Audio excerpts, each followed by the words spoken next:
सुरबोडीवासी हे गाव गोसीखुर्द धरणामध्ये गेलं, मात्र अद्यापही शासनाकडून गावाचं पुनर्वसनच झालेलं नाहीये।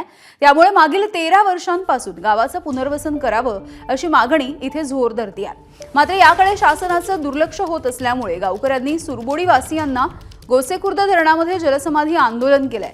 या आंदोलनाची दखल भंडारेचे आमदार नरेंद्र भोंडेकर यांनी घेतली आहे आणि विधानसभेमध्ये हा मुद्दा त्यांनी उपस्थित केलाय।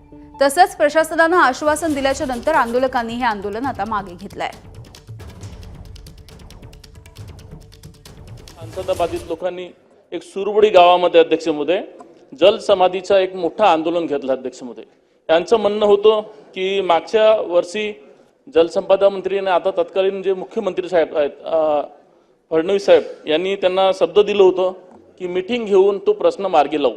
माझी शासनाला आपल्या वतीने विनंती आहे अध्यक्षमध्ये की ह्या अंशत आणि पूर्णतः जे गाव आहेत त्यांचा प्रश्न मार्गी लावण्यासाठी शासन स्तरावरती एक मीटिंग बोलवावी।